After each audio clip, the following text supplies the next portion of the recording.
जय हिंद दोस्तों, welcome to ज्योतिर्मय। दोस्तों, ऐसा लग रहा है जैसे अपने बौने तानाशाह का समय खराब चल रहा है और खबरें इस तरीके से आने लग चुकी हैं कि वो तिलक नगर जैसी सीट पर अपने लिए एक सेफ स्पेस ढूंढ रहा है और इंश्योर करना चाहता है कि क्या तिलक नगर वो सीट है जहां से अगर वो चुनाव लड़े तो वो उसकी जीत सुनिश्चित है। और वहीं दूसरी तरफ कई और ऐसी सीटों के नाम भी आ रहे हैं जहां से ये उम्मीद की जा रही है कि अगर केजरीवाल वहां से चुनाव लड़ेगा तो पक्का जीत जाएगा। और अगर ऐसा है तो वो सीट क्यों ना केजरीवाल के लिए रखी जाए। अब ऐसा क्यों हो रहा है? ऐसा इसलिए हो रहा है और कोई बड़ी बात नहीं है कि आम आदमी पार्टी के बहुत सारे कैंडिडेट्स की जो सीट्स हैं उसके कैंडिडेट्स बदल दिए जाएं, ऐसा इस टाइम पर लग रहा है। क्योंकि अगर ये लगातार चलता रहा तो केजरीवाल जिस तरीके से इस समय पर एक बहुत ही गजब लेवल पर फंसे हुए हैं, एक इस लेवल पर फंसे हैं कि मत सोच कर देखिए, अवध ओझा जैसा प्राणी भी अपनी जबान पर कंट्रोल नहीं रख पाया। अवध ओझा जी देखिए, हम जब ये अवध ओझा जी आए आम आदमी पार्टी में तो मैं भी उनको क्रिटिसाइज करने वालों में से एक था और सबसे आगे खड़ा हुआ था। और उनको ये कहा था कि आप जिन राजा महाराजा और इन सब की बात करते हुए ये कहते थे कि राजा ऐसा होता है, राजा वैसा होता है, हम ऐसे हैं, हम वैसे हैं। आप जिस तरीके से इस पार्टी में आए और आने के बाद जिस तरीके से आपने इस पार्टी की बुराई करी है, और बुराई पहले शुरू में आने से पहले जो बुराई करते थे और आने के बाद जिस तरीके से आपने चुप्पी साध ली, तो आप कितने दिन तक चुप रहेंगे? और मैंने ये चीज कही थी और जोर देकर कही थी कि अवध ओझा ऐसा प्राणी नहीं है कि ज्यादा दिन तक चुप रह सके, और केजरीवाल ऐसा प्राणी नहीं है जो एक शब्द भी सुन सके। अब समस्या यही आ गई कि एक पत्रकार ने अवध ओझा जी से पूछा कि अवध जी, मनीष सिसोदिया जी ये रण छोड़ के ये वाली सीट छोड़कर चले गए, आप इसके बारे में क्या कहेंगे? तो उन्होंने कहा कि देखो भाई, सीधी सी बात है, वो रण क्या, पथिक क्या, समथिंग कुछ इस तरीके का वर्ड कि तुम्हें रण छोड़कर नहीं जाना चाहिए था। यानी अब मुझे ये समझ में नहीं आया कि अवध ओझा जी को पता ही नहीं था, बोलते हुए उन्हें पता ही नहीं लगा, बोलने से पहले वो सोचा नहीं, पता नहीं क्या मामला था। लेकिन इतना पक्का है कि उन्होंने जो बोला उसका असर ये हुआ कि मीडिया ने उस वीडियो को उठा लिया और उस पॉइंट को उठाया और लोगों को अब ये मैसेज दे दिया कि भाई देखो, अवध ओझा जी ने कहा है कि मनीष सिसोदिया पटपटगंज की अपनी सीट छोड़कर भाग गए। अब जैसे ही ये मामला आया तो भाई एक तोप, और मैं बार बार कह रहा हूँ, और उस टाइम भी मैंने कहा था जब अवध ओझा जी ने आम आदमी पार्टी ज्वाइन करी थी, तो ये चीज मैंने कही थी कि देखो भाई, असलियत में केजरीवाल को एक बकैत बंदा चाहिए, बोलने वाला चाहिए जो खुल के बोले। अब प्रॉब्लम ये है, अवध ओझा जी खुल के तो बोलते हैं लेकिन वो एक ऐसी तोप है जो किस तरफ चल जाए पता नहीं, वो किसी को नहीं बख्शते। भाई कुमार विश्वास एक ऐसे पर्सनालिटी थे जो किसी किसी को तो बख्श देते थे, और वो बहुत सोच समझ के सधा हुआ निशाना लगाते थे। और सबसे बड़ी बात, भाषा पर पकड़ होने की वजह से वो व्यंग्य भी एक इस लेवल का करते थे कि बंदा हंस रहा होता था। लेकिन यहां तो समस्या ये है कि जो बौना तानाशाह है, ये अवध ओझा को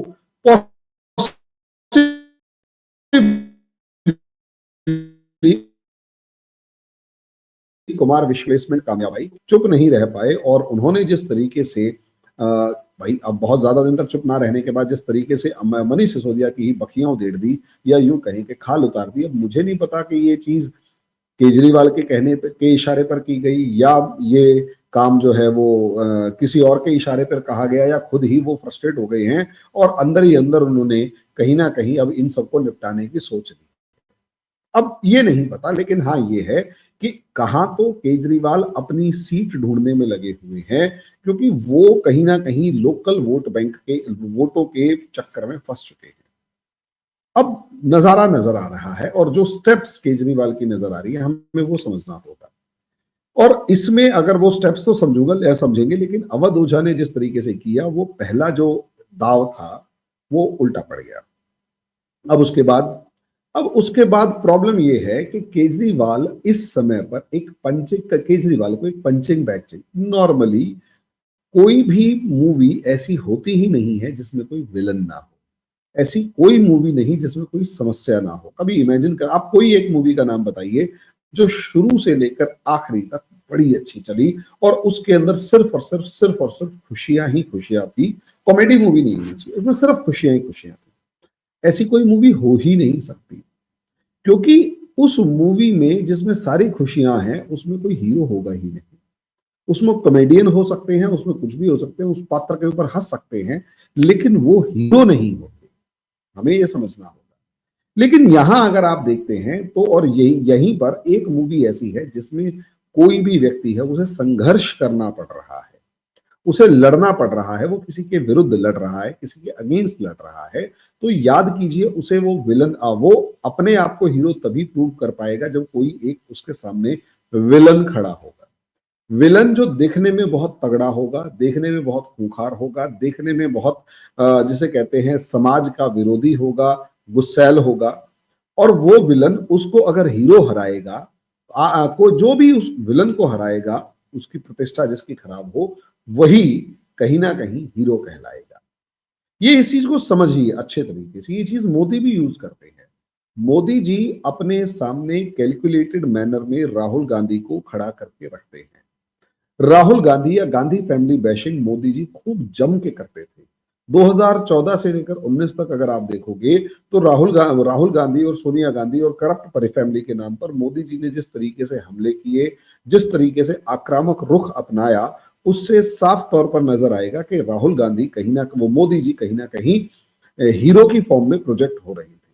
लेकिन 2019 से 24 के बीच में मोदी जी ने किसी को हीरो नहीं बनाया, और सॉरी किसी को विलन नहीं बनाया। तो कहीं ना कहीं लोगों के अंदर भी मोदी जी के अंदर हीरो देखने का जो कैपेसिटी थी वो कंपैरेटिवली कम हुई।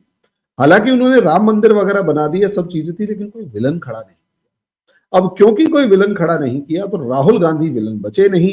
राहुल गांधी ने मोदी जी पे हमले करने शुरू किए और कहीं ना कहीं बीजेपी को एक नुकसान हो गया। उसके तुरंत बाद देखिए, कटेंगे तो बटेंगे से लेकर जॉर्ज सोरोस, सोनिया गांधी, राहुल गांधी का एक नेक्सस खड़ा कर दिया। ये सच भी है कि है इन लोगों के कोई ना कोई तो लिंक है, लेकिन असलियत में ये लिंक शुरू में भी तो बताए जा सकते थे। ये अभी क्यों बताए? असलियत में ये लिंक इसलिए बताए गए क्योंकि माने या ना माने, यहां ये सिचुएशन जरूर है कि राहुल गांधी को मोदी जी अब एक विलन की फॉर्म में प्रोजेक्ट करना शुरू कर चुके हैं, जो भारत के लिए खतरा है। अब क्योंकि ये विलन की फॉर्म में प्रोजेक्ट करना शुरू कर चुके हैं, तो ऑब्वियस सी बात है यहीं से सिचुएशन जो है वो कहीं ना कहीं मोदी जी और योगी जी के फॉर्म में एक हीरो की फॉर्म में प्रोजेक्ट हो रही है। मोदी जी और योगी जी अपने आप को हीरो की फॉर्म में प्रोजेक्ट कर पा रहे हैं क्योंकि उनके सामने जॉर्ज सोरोस, गहरा राज्य, सोनिया गांधी और राहुल गांधी के बहुत तगड़े वाले करेक्शंस हैं, और ये कहीं ना कहीं भारत विरोधी काम करते हुए दिखाई दे रही हैं। हम इन चीजों को देख पा रहे हैं। अब क्योंकि ये भारत के विरोध में है तो ये कहीं ना कहीं विलन बन चुके हैं। ऐसे में अगर ये विलन है तो हीरो इनसे लड़ने वाले, इनको हराने वाले तो मोदी जी। यही हीरो, यही विलन बीजेपी के अंदर, मेनली बीजेपी के अंदर, कांग्रेस में नहीं, बीजेपी के अंदर मेनली, बीजेपी में ये विलन केजरीवाल ढूंढ रहा है। अब प्रॉब्लम केजरीवाल को यही आ रही है कि बीजेपी, और बीजेपी इसमें स्मार्ट प्ले कर रही है। बीजेपी की इसे कमजोरी भी कहो या बीजेपी का स्मार्ट प्ले कहो, एक यही आ रहा है कि बीजेपी केजरीवाल के सामने किसी को प्रेजेंट नहीं कर रही, क्योंकि वो जानती है कि किसी को भी प्रेजेंट करेगी तो केजरीवाल वो बैशिंग शुरू कर देगा, और जैसे ही मतलब उसको धुनाई शुरू कर देगा, उसके ऊपर हमले करने शुरू कर देगा, और कहीं ना कहीं केजरीवाल वर्सेस जो भी XYZ खड़ा होगा वो कमजोर पड़ेगा, केजरीवाल ताकतवर दिखेगा, और केजरीवाल अपने इस उल जलूल हरकतों से बाजी जीत जाएगा, लोगों को इंप्रेस करेगा और कहीं ना कहीं चुनाव निकाल ले जाएगा। बीजेपी का ये दाव भले ही कुछ भी हो, लेकिन कई मामलों में सही भी है कि केजरीवाल को एक पर्सनालिटी नहीं मिल रही जिससे वो लड़ सके और विलन बन सके। इसलिए केजरीवाल बार बार बीजेपी को ललकार रहा है कि मेरे सामने कौन, मेरे सामने कौन, तुम्हारा दूल्हा कौन, तुम्हारा दूल्हा कौन। अब ऐसी सिचुएशन के अंदर जब बीजेपी चुप रही, और बीजेपी की स्ट्रेटेजी ही ये समझ में आ गई कि बीजेपी सामने कोई भी बंदा नहीं, केजरीवाल के सामने कोई भी व्यक्ति नहीं उतारेगी, क्योंकि इससे इनफाइटिंग भी शुरू हो सकती है बीजेपी के अंदर ही, और बीजेपी के बाहर जिस तरीके से लड़ाई शुरू होगी, केजरीवाल जिस तरीके से हमलावर होगा, वहां पर सिचुएशंस काफी ज्यादा खराब होंगी कांग्रेस के, वो बीजेपी के लिए। अब यहीं से केजरीवाल जो है वो ढूंढ रहा है। इसीलिए केजरीवाल के बुरे, मतलब मैं कह रहा हूं बुरा समय यहां से होता है। इसीलिए केजरीवाल पिछले कुछ दिनों में 2 बड़े बीजेपी के नेताओं पर हमले कर चुका है, लेकिन दोनों मामलों में इतनी बुरी तरह पिटा है कि उसने यू टर्न ले लिया। कैसे? अगर आप देखेंगे तो यहां प्रॉब्लम ये आई कि सबसे पहला हमला बीजेपी के अगर किसी किसी नेता पे अगर हुआ तो वो था प्रवेश वर्मा। प्रवेश वर्मा के ऊपर आरोप लगाए, पैसे बांट रहा है, पैसे बांट रहा है, पैसे। और प्रवेश वर्मा का नाम उछालने की कोशिश की गई कि ये तो इस तरीके से लड़ रहा है, इस तरीके से लड़ रहा है, इस तरीके से लड़ रहा है, पैसे बांट रहा है, बेईमान है और न जाने क्या। जब ये लड़ना शुरू किया तो इसको किसी ने समझाया कि देख भाई, सीधी सी बात है, 12 सीटें ऐसी हैं जिनके ऊपर जाट वोट डोमिनेट करता है। और प्रवेश वर्मा के पीछे इसके पिताजी का नाम जबरदस्त लेवल पर है। साहिब सिंह वर्मा जी जो हैं वो जाटों के हीरो हुआ करते थे और जाट नेता होते थे, जाटों के हीरो होते थे। और दिल्ली का जाट इनके पीछे मजबूती से खड़ा हुआ है। अब केजरीवाल ने देखा कि हाँ यार, जाट मजबूती से खड़ा हुआ है, 12 सीटों का चक्कर है, तो एक काम करते हैं, कुछ ना कुछ ऐसा तांडव मचाया, ऐसा कुछ कहते हैं जिससे जाट नाराज हो जाए जब प्रवेश वर्मा से। तो ये कहा जी जाटों को है ना, हम ओबीसी के सेंट्रल लिस्ट में भी ओबीसी के लिए रिकमेंड करेंगे। ये वाला दाव भी उल्टा पड़ गया। प्रवेश वर्मा कहता भैया 11 साल से क्या कर रहा था तू? तुझे अगर जाटों से इतना ही प्यार था, अब प्रवेश वर्मा जाट है और जाट नेता जो है तेरे सामने आके खड़ा हो गया है और तू जाटों को मेरे से दूर करना चाहता है, तो इसलिए तुझे जाट याद आ गए और ओबीसी वोट बैंक के नाम पर तू इनको भड़का रहा है। 10 साल अगर तुझे इतना ही प्रेम था तो तुझे 10 साल क्यों नहीं किया? 10 साल करता। इस चीज का जवाब केजरीवाल के पास नहीं था। केजरीवाल समझ गया। और तीसरी बात, केजरीवाल के पास कोई भी बड़ा जाट नेता नहीं है। कैलाश गहलोत एक जाट नेता थे, बड़े जाट नेता थे, लेकिन कैलाश गहलोत का जिस तरीके से इन्होंने अपमान किया, जिस तरीके से उन्होंने चीरहरण किया, कैलाश गहलोत को फंसाने की कोशिश करी, वो फंसे नहीं, वो एक अलग मैटर है। शराब घोटाले में कैलाश गहलोत को फंसाने की कोशिश करी और ये कोशिश की गई कि कैलाश गहलोत ईडी के सामने ये बयान दे कि भैया सीधी सी बात है, तुम लोगों ने ईडी के सामने बयान दे कि भाई कि कैलाश गहलोत ये कहें कि हाँ वो जो घर था वो मेरा था और मैं मतलब केजरीवाल के ऊपर आरोप ना आने। लेकिन कैलाश गहलोत ने ऐसा मानने से साफ मना कर दिया और ये कहा देखो सीधी सी बात है, मैं ईडी के अंदर मैं इसको सपोर्ट करूंगा। मैं अपने सर पे कोई आरोप नहीं लूंगा, तू जाने तेरा काम जाने। तो और मैं तो जो सच है वो बता दूंगा। और कैलाश गहलोत जिस टाइम से सच बता के आए उसके बाद से केजरीवाल की आंखों में किरकिरी बने हुए।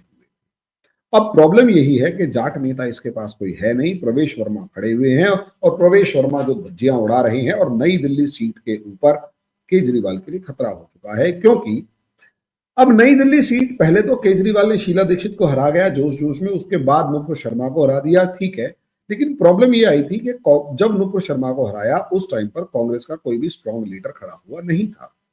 और 2020 में तो बीजेपी भी किसी को केजरीवाल के सामने खड़ा करने के सिचुएशन में नहीं थी, या खड़ा कर ही नहीं पाई, या फिर उसके पास ऐसा कोई मौका नहीं। इस बार केजरीवाल जानता है कि भाई संदीप दीक्षित पूरी ताकत से लड़ रहा है और कहीं ना कहीं अपने काडर को एक्टिवेट कर चुका है। शीला दीक्षित के टाइम पर जो उसने लोगों के ऊपर एहसान किए थे उन सबका आज बदला मांग रहा है। नतीजा उसका ये है कि पूरा का पूरा ग्रुप जो है या उसका जो काडर है वो एक्टिवेट हो रहा है, जो कि केजरीवाल पर भारी पड़ेगा।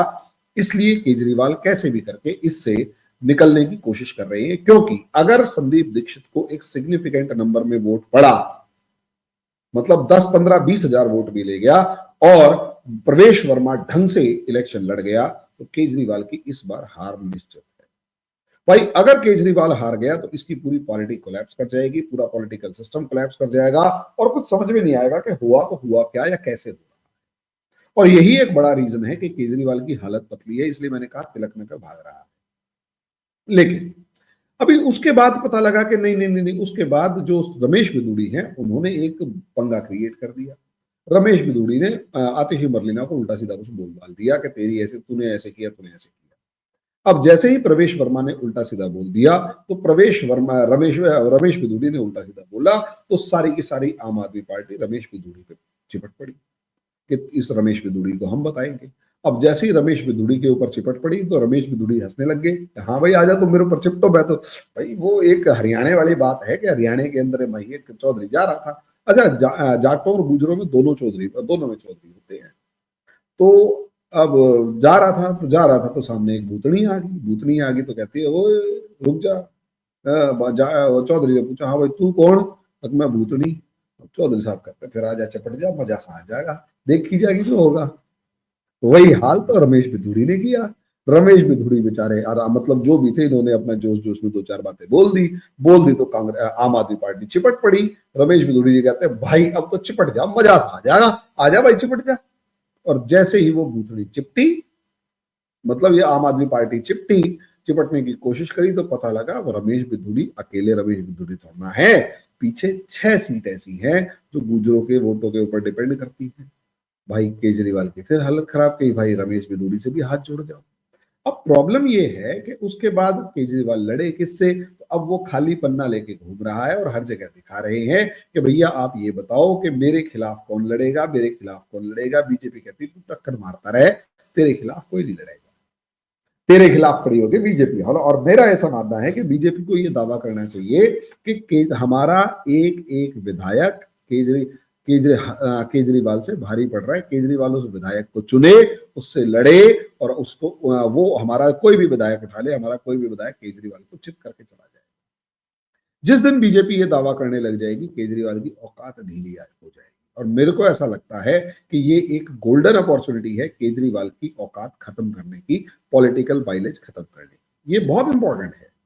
और ये दावा अगर बीजेपी जिस दिन कर देगी कि 70 विधायक है, केजरीवाल किसी को भी चुन ले, एक विधायक तेरी धज्जियां उड़ा देगा। मैं गारंटी से कह रहा हूं, केजरीवाल किसी के सामने खड़ा नहीं हो पाएगा और केजरीवाल की फुस हो जाएगी। खैर, अब यहां पर जो मामला है उसको अगर आप देखेंगे तो भाई मनीष सिसोदिया ने बट लिया, उसके बाद आतिशी मरलीना की बात अगर है, आतिशी मरलीना को बाकी बात करने से पहले हम हिंदुओं के बारे में बात करेंगे। अब केजरीवाल ने एक गलती और कर रखी है, और एक गलती जो कर रखी है वो ये गलती में कर गया। पहले भी इसने पूर्वांचलियों के बारे में एक शब्द यूज किया था कि ये लोग 500 रुपए लेके आते, 5 लाख रुपए का इलाज करवा के चले जाते हैं।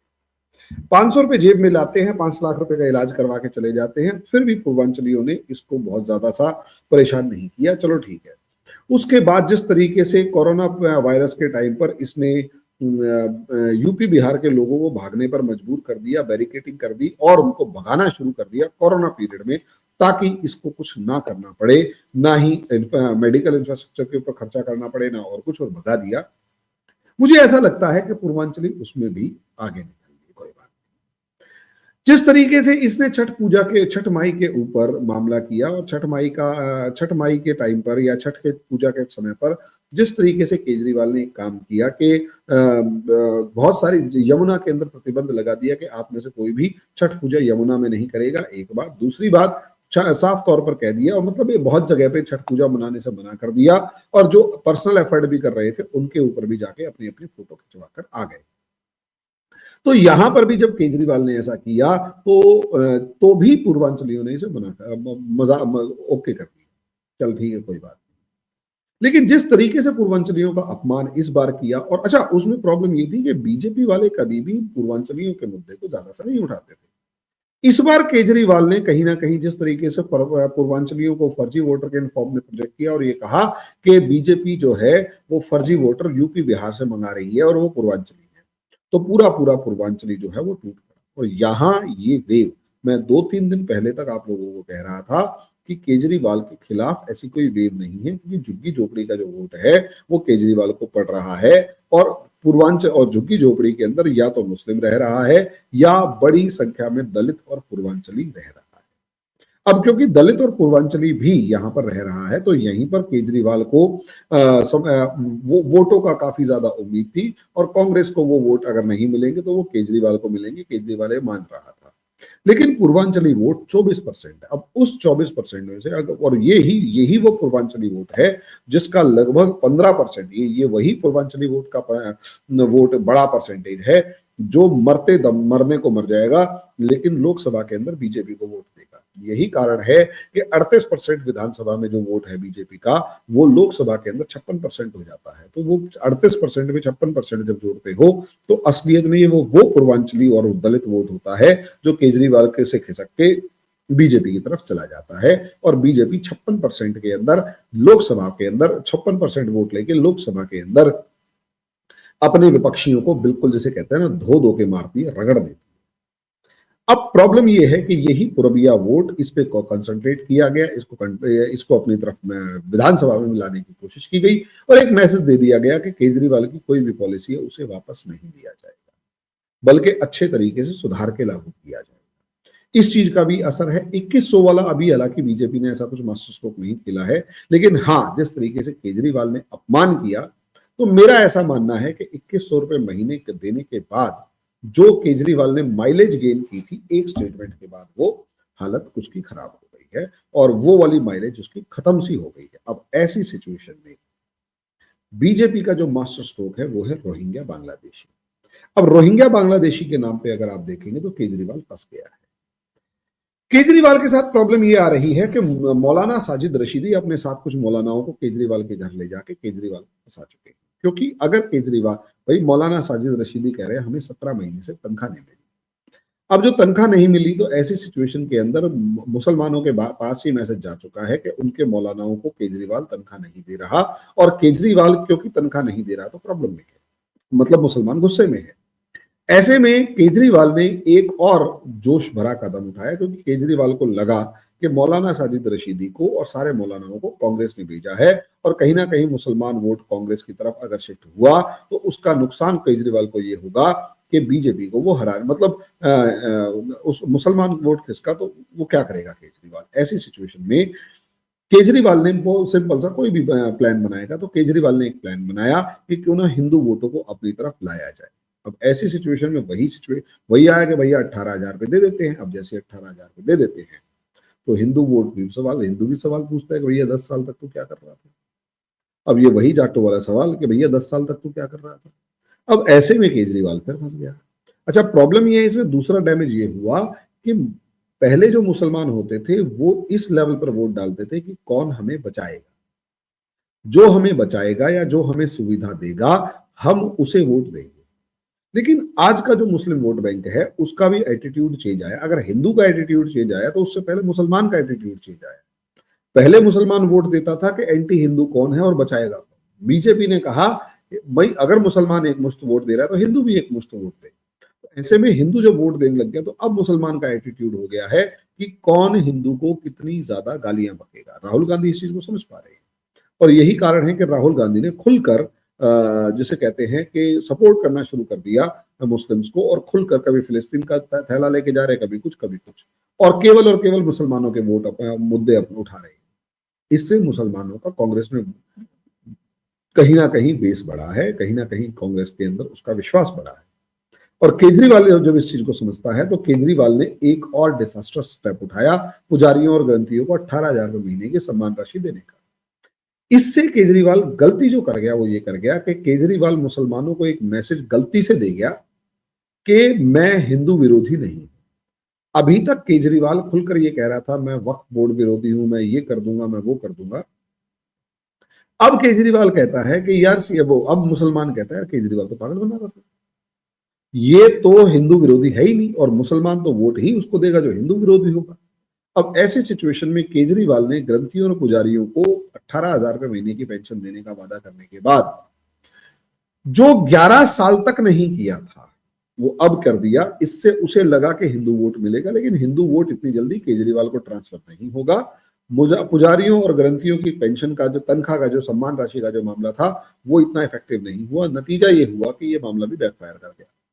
हिंदू खुश हुआ नहीं, मुसलमान नाराज का नाराज है, मुसलमान और नाराज हो गए। तो मुझे ऐसा लगता है कि ये ऐसे बहुत सारे फैक्टर्स हैं जो केजरीवाल के विरोध में जा रहे हैं, और केजरीवाल के विरोध में जाने की वजह से केजरीवाल के ऊपर दबाव बन गया और केजरीवाल डर गया। और डर गया तो बौना तानाशाह तो है ही है, और ये जो बौना तानाशाह है ये डरने के बाद इस समय पर दिख रहा है कि यार मैं अगर हार गया तो भाई मेरे तो पूरी पार्टी, मेरा पूरा सिस्टम खत्म हो जाएगा, तो मुझे कैसे भी करके अपनी सीट, अपनी व्यवस्था, अपना सिस्टम बचाना है। तो उसे बचाने के लिए क्या कर रहा है, उसे बचाने के लिए ये दूसरी सीट तलाश रहा है। और अगर इसने दूसरी सीट तलाशी और उसमें जाकर इलेक्शन लड़ने लगा तो इसका सीधा मतलब ये होगा कि केजरीवाल इस सीट से हारने जा रहा है। ये बड़ा इंपॉर्टेंट है, यानी केजरीवाल की दिल्ली में हालत खराब है और बीजेपी के जाल में केजरीवाल फंसता जा रहा है। खैर, आपको मेरा ये वीडियो कैसा लगा, इसको आप कमेंट बॉक्स में जरूर बताएं। मेरे वीडियो को लाइक करें, सब्सक्राइब करें, शेयर करें, बेल आइकन जरूर दबाएं। और ये बौना तानाशाह जो है, इसकी जो हालत खराब है, इसके पीछे हम पड़े रहेंगे। अभी हम इस डिस्कशन को यहीं तक रखेंगे, अगले वीडियो में अगले टॉपिक पर डिस्कस करेंगे। तब तक के लिए धन्यवाद।